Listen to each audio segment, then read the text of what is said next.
ஒரு பக்கம் பிரவுன் மணியோட மாப்பிள்ளையுமே அந்த பொண்ணு வீட்ல வந்து பேசலாம்னு சொல்லி வராங்க.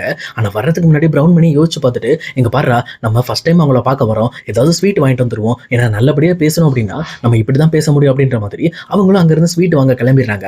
அவங்க கிளம்பினோனே இந்த பக்கம் எப்பவும் போல முத்து, மீனாவும் இங்க பரசுராம வீட்ல எல்லாத்தையுமே பேசி முடிச்சுட்டு, அவங்களுமே நாங்க மாப்பிள்ளை வீட்ல போய் பேசுறோம் அப்படின்ற மாரி சொல்லிட்டு அங்கிருந்து வெளியில வராங்க. இவங்க ஒரு பக்கம் போய் மாப்பிள்ளை வீட்டுக்கு போயிட்டு இந்த பக்கம் பேச ஆரம்பிக்கிறாங்க. "இங்க பாருங்கய்யா, உங்க பையன் வந்து தப்பு பண்ணிட்டான்னு நீங்க நினைச்சுக்காதீங்க. அவர் வந்து ஒரு நல்ல பொண்ண தான் தேர்ந்தெடுத்திருக்காரு. எங்க வீட்டு பொண்ணும் நல்ல பொண்ணு தான். எப்படியாவது இவங்க 2 பேரும் ஆசைப்பட்டுட்டாங்க, சேர்த்து வைக்கணும்." அப்படின்னு சொல்லி இங்க முத்துவும் மீனாவும் ஒரு வழியா கன்வின்ஸ் பண்ண ஆரம்பிக்கிறாங்க. அவங்கள எப்படியோ கன்வின்ஸும் பண்ணி இந்த பக்கம் வந்து தட்டையுமே மாத்திடுறாங்க.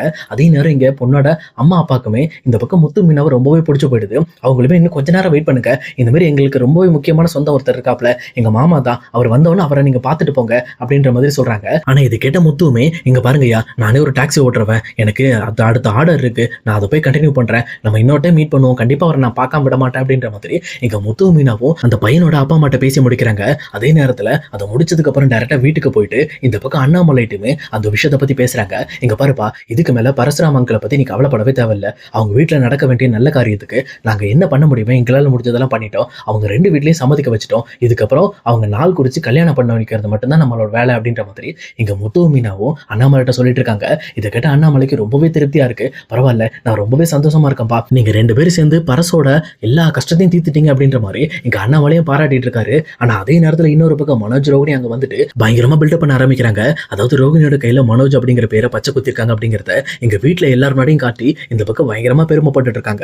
இதை பார்த்துட்டு இருக்க விஜயாக்கு ரொம்பவே ஹாப்பியா இருக்கு. பரவாயில்ல, நம்ம பையன் மனோஜ இந்த பக்கம் ரோகிணி எந்த அளவுக்கு விரும்பியிருக்கா பாரு, பச்சை குத்துற அளவுக்கு விரும்பியிருக்காளே, அந்த அளவுக்கு வந்து வலியை தாங்கிட்டு இந்த மாதிரி மனோஜோட மேல அவ்வளவு லவ் வச்சிருக்காளே அப்படின்ற மாதிரி இங்க விஜயாவுமே ரொம்பவே ஹாப்பியா ஃபீல் பண்ணிட்டு இருக்காங்க. ஆனா அதே நேரத்துல இந்த பக்கம் அண்ணாமலையுமே, "முத்து, நாளைக்கு ஒரு முக்கியமான வேலை இருக்குடா, கொஞ்சம் கிளம்ப வேண்டியிருக்கும்னு நினைக்கிறேன்." அப்படின்ற மாதிரி அவங்களுமே கேஷுவலா சொல்லிட்டு அந்த நாளை முழுசா முடிச்சிடுறாங்க. அதுக்கப்புறம் அடுத்த நாள் காலையில எந்திரிச்ச உடனே அண்ணாமலையுமே காலையில எந்திரிச்சு ரெடி ஆயிட்டு இந்த பக்கம் ஸ்கூலுக்கு போறதுக்காக தயாராயிட்டு இருக்காங்க. அப்ப அங்க வந்த முத்துவுமே, "என்னாச்சுப்பா, என்ன ரெடி ஆயிருக்க, இன்னைக்குங்க வெளியில போகணும்?" அப்படின்ற மாதிரி கேட்கறாங்க. அப்பதான் இந்த பக்கம் அண்ணாமலை சொல்றாரு, "நான் நேற்று சொன்னலடா, ஒரு முக்கியமான வேலை இருக்கு, நம்ம வெளியில போகணும்ட்டு. இந்த மாதிரி இன்னைக்கு ஸ்கூல்ல பேரண்ட்ஸ் மீட்டிங் தான், அந்த மீட்டிங்க்கு நிறைய பேர் வருவாங்க, அதனால அங்க வர ஆட்களை மெயின்டைன் பண்றதுக்காக என்ன வர சொல்லியிருக்காங்க.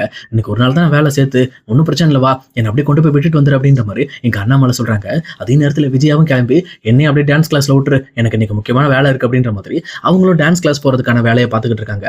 அதே நேரம் இன்னொரு பக்கம் இங்க முத்துவுமே, "மீனா, அப்பனா நம்ம போய் கிறிஷை பார்த்துட்டு வந்துருமா, ஏன்னா கண்டிப்பா இந்த பேரண்ட் மீட்டிங்க்கு கிறிஷோட அம்மாவும் வருவாங்க, கிறிஷோட பாட்டி எல்லாருமே வருவாங்க, நம்மளும் கிறிஷை பார்த்த மாதிரியே இருக்கும், கிறிஷோட அம்மா கிட்ட பேசின மாதிரியே இருக்கும்ல." அப்படின்ற மாதிரி இவங்க 2 பேரும் ஒரு பிளான் பண்றாங்க.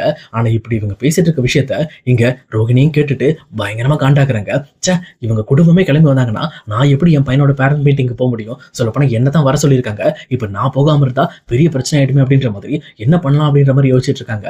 இப்ப பேசாம நான் போனா மாட்டிக்குவேன், அப்ப வேற வழி இல்ல, எங்க அம்மாவை மட்டும் தான் தனியா அனுப்பி வைக்கணும் அப்படின்ற மாதிரி இந்த பக்கம் அவங்களும் ஒரு பிளான் முடிவுக்கு வராங்க. அதே நேரம் அண்ணாமலை வீட்டுல இருக்க எல்லாருமே இந்த பக்கம் கிளம்பி அவங்கவுங்க வேலையை பார்க்க போறாங்க. அப்ப கரெக்டா முத்துவும் மீனாவும் சேர்ந்துட்டு இங்க அண்ணாமலையை கூட்டிட்டு போயிட்டு ஸ்கூல்ல விடுறாங்க. விட்டது மட்டும் இல்லாம இங்க அண்ணாமலை பின்னாடியே ஸ்கூலுக்குள்ள போயிட்டு இருக்காங்க. இதை பார்த்துட்டு இருக்க அண்ணாமலையும், "டேய், நீங்க எங்க வரீங்க, உங்களுக்கு என்ன எங்க வேலை, உங்க வேலை இல்லையா?" அப்படின்ற மாதிரி கேட்கறாங்க.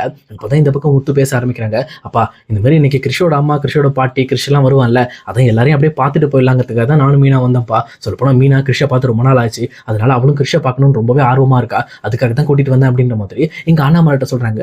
ஆனா இதை கேட்ட அண்ணாமலையும், "டேய், பாக்குறதுலாம் விஷயம் இல்லடா, இப்ப இங்க வந்து வேற ஏதாவது பிரச்சனை பண்ணிடக்கூடாதுடா, ஏற்கனவே அந்த கிறிஷோட அம்மா வேற உங்க கூட மீட் பண்ணக்கூடாது, உங்களை பார்க்கக்கூடாதுன்னு சொல்லி அவங்க அம்மாட்ட சத்தம் போட்டு வச்சிருக்கு. இப்போ போய் நம்ம ஏதாவது பிரச்சனை பண்ணிட்டேன்னா இது ஸ்கூல் வேறடா, பட் எல்லாருக்கும் தெரிஞ்சு போயிடும், சம்மந்தம் இல்லாம தேவையில்லாத பிரச்சனை." அப்படின்ற மாதிரி அண்ணாமலை அந்த விஷயத்தை தவிர்க்க பார்க்குறாரு. ஆனா முத்து மீனா இருந்துக்கிட்டு, "இல்ல, நாங்க கண்டிப்பா கிறிஷை பார்க்காம இங்க போக மாட்டோம், நாங்க அங்க பக்கத்துலாம் வரமாட்டோம், தூரத்துல இருந்து கிறிஷோட அம்மா யாரு, கிறிஷும் அதே நேரம் இங்க கிறிஷோட பாட்டியும் பார்த்துட்டு நாங்க கிளம்பிடுவோம்." அப்படின்ற மாதிரி அவங்களும் ஒரு முடிவோட பேசிக்கிட்டு இருக்காங்க. இதை பார்த்து அண்ணாமலையும் சரி அவங்களை அங்கிருந்து துரத்த முடியாம, "சரி வாங்க பார்த்துக்கலாம்." அப்படின்ற மாதிரி இங்க டைரக்டா முத்து மீனாவையும் கூட்டிட்டு உள்ள போறாங்க. ஆனா அதே நேரத்துல இங்க பேரண்ட்ஸ் மீட்டிங் ஸ்டார்ட் ஆக ஆரம்பிக்குது. ஆனா இன்னுமே கிறிஷோட பாட்டி, கிறிஷோட அம்மா யாருமே அங்க வரல. இதை நினைச்சு இங்க முத்து மீனாவும் கொஞ்சம் கவலைப்பட்டு இருக்காங்க. ஆனா இன்னொரு பக்கம் ரோகிணியுமே தன்னோட அம்மாக்கு கால் பண்ணி, "இங்க பாருமா, இன்னைக்கு பேரண்ட்ஸ் மீட்டிங்க்கு நீ மட்டும் தான் போற, ஏன்னா அந்த மீட்டிங்ல இன்னைக்கு முத்து, மீனா, அப்புறம் அந்த அண்ணாமலை எல்லாருமே இருக்காங்க, இப்ப நான் வந்தா மாட்டிக்குவேன்." அப்படின்ற மாதிரி அவங்களும் அவங்க அம்மாட்ட சொல்லிட்டு இருக்காங்க.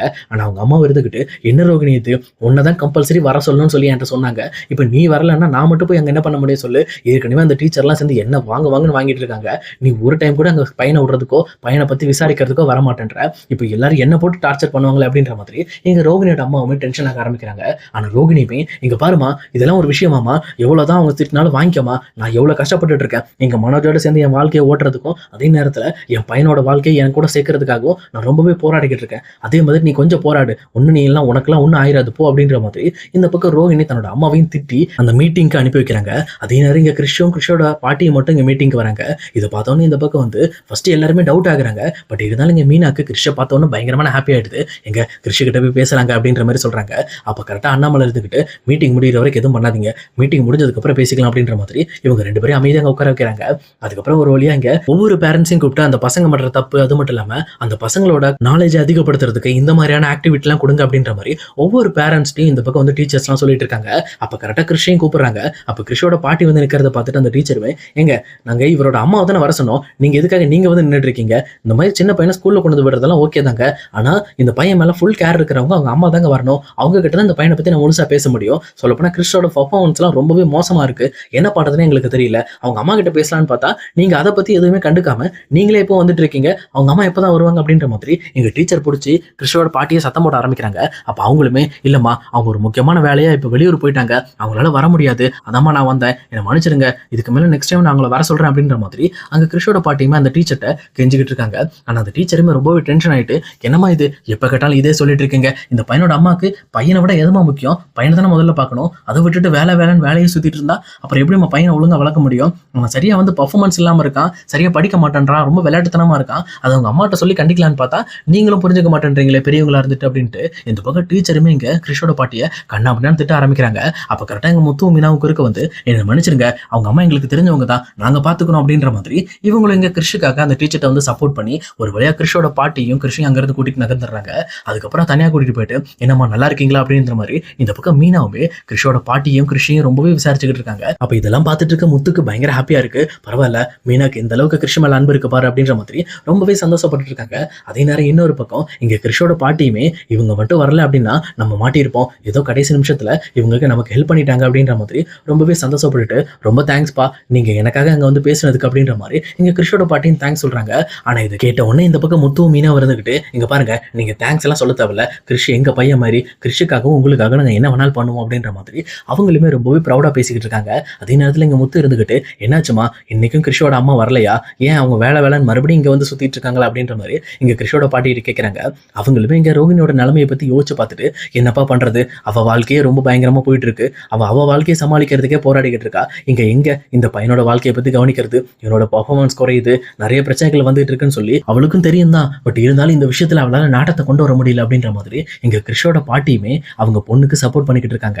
இதை பார்த்துட்டு இருக்க முத்து மீனாவும், இங்க பாருங்க நீங்க கிறிஷ சம்பந்தப்பட்ட மாதிரி எந்த ஹெல்ப் என்கிட்ட கேட்டாலும் கண்டிப்பா நாங்க அதை பண்ணுவோம், எக்காரணத்து கொண்டும் நீங்க எங்களை அவாய்ட் பண்ணணும்னு நினைக்காதீங்க, நாங்க உங்களுக்கு எப்பவுமே ஹெல்ப் பண்ண தான் பார்ப்போம் அப்படின்ற மாதிரி இங்க மீனாவும் முத்துவும் சேர்ந்து இங்க கிறிஷோட பாட்டிக்கு நாங்க ஆதரவா இருப்போம் அப்படின்ற மாதிரி பேசுறாங்க. இது கேட்கிறப்பதான் இங்க ரோகிணியோட அம்மாக்குமே தோணுது, பேசாம ரோகிணி சம்பந்தப்பட்ட விஷயங்களை இங்க முத்துக்கிட்டையும் மீனாக்கிட்டையும் பேசி நம்ம இதுக்கு ஒரு நல்ல முடிவை கொண்டு வரலாமே, எதுக்காக ரோகிணி இந்த முத்து மீனாவை எதிர்த்துட்டு இருக்கான்னு தெரியல, முதல்ல இந்த விஷயத்தை பத்தி அவட்ட பேசணும்னு அவங்களோட மனசுக்குள்ள ஒரு முடிவை கொண்டு வராங்க.